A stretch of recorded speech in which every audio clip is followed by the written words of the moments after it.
James and the Giant Peach by Roald Dahl. 9. Hungry and trembling, James stood alone out in the open, wondering what to do. The night was all around him now, and high overhead a wild, white moon was riding in the sky. There was not a sound, not a movement anywhere. Most people, and especially small children, are often quite scared of being out of doors alone in the moonlight. Everything is so deadly quiet, and the shadows are so long and black, and they keep turning into strange shapes that seem to move as you look at them. And the slightest little snap of a twig makes you jump. James felt exactly like that now. He stared straight ahead with large, frightened eyes, hardly daring to breathe. Not far away, in the middle of the garden, he could see the giant peach towering over everything else. Surely it was even bigger tonight than ever before. And what a dazzling sight it was! The moonlight was shining and glinting on its great curving sides, turning them to crystal and silver. It looked like a tremendous silver ball lying there in the grass, silent, mysterious, and wonderful. And then, all at once, little shivers of excitement started running over the skin on James's back. Something else, he told himself, something stranger than ever this time, is about to happen to me again soon. He was sure of it. He could feel it coming. He looked around him, wondering what on earth it was going to be. The garden lay soft and silver in the moonlight. The grass was wet with dew, and a million dewdrops were sparkling and twinkling like diamonds around his feet. And now suddenly, the whole place, the whole garden seemed to be alive with magic. Almost without knowing what he was doing, as though drawn by some powerful magnet, James Henry Trotter started walking slowly towards the giant peach. He climbed over the fence that surrounded it and stood directly beneath it, staring up at its great bulging sides. He put out a hand and touched it gently with the tip of one finger. It felt soft and warm and slightly furry, like the skin of a baby mouse. He moved a step closer and rubbed his cheek lightly against the soft skin. And then suddenly, while he was doing this, he happened to notice that right beside him and below him, close to the ground, there was a hole in the side of the peach. 10. It was quite a large hole, the sort of thing an animal about the size of a fox might have done. James knelt down in front of it and poked his head and shoulders inside. He crawled in. He kept on crawling. This isn't a hole, he thought excitedly. It's a tunnel. The tunnel was damp and murky, and all around him there was the curious, bittersweet smell of fresh peach. The floor was soggy under his knees. The walls were wet and sticky. The peach juice was dripping from the ceiling. James opened his mouth and caught some of it on his tongue. It tasted delicious. He was crawling uphill now, as though the tunnel were leading straight towards the very center of the gigantic fruit. Every few seconds he paused and took a bite out of the wall.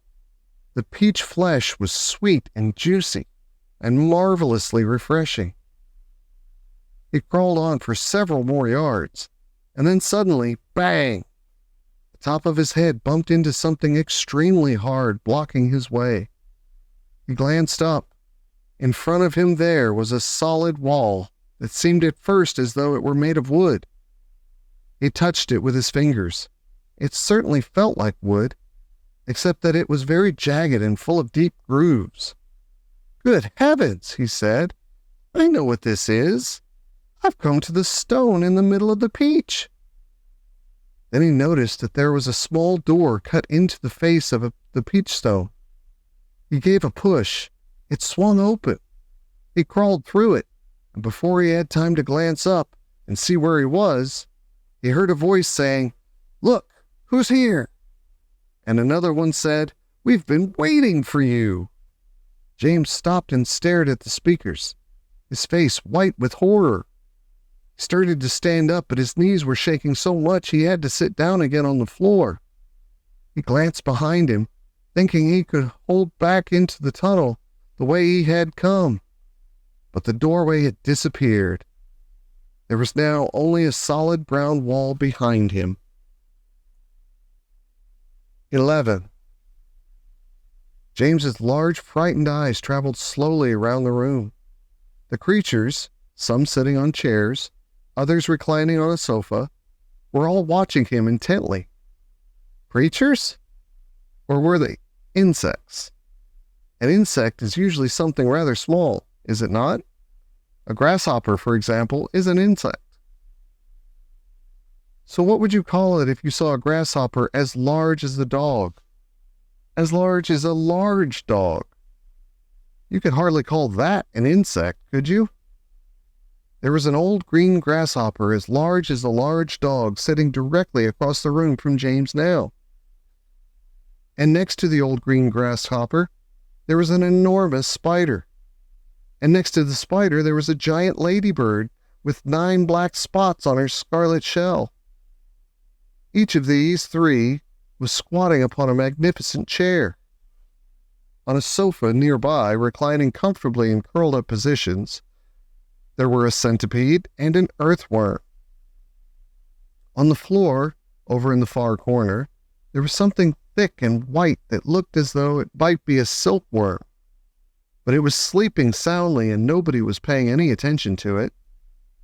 Every one of these creatures was at least as big as James himself, and in the strange greenish light that shone down from somewhere in the ceiling, they were absolutely terrifying to behold. "I'm hungry," the spider announced suddenly, staring hard at James. "I'm famished," the old green grasshopper said. "So am I," the ladybird cried. The centipede sat up a little straighter on the sofa. "Everyone's famished," he said. "We need food." 4 pairs of round, black, glassy eyes were all fixed upon James.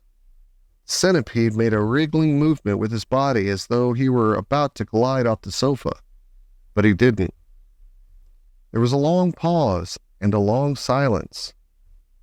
The spider, who happened to be a female spider, opened her mouth and ran a long black tongue delicately over her lips. "Aren't you hungry?" she asked suddenly, leaning forward and addressing herself to James. Poor James was backed up against the far wall, shivering with fright and much too terrified to answer. "What's the matter with you?" the old green grasshopper asked. "You look positively ill." "He looks as though he's going to faint any second," the centipede said.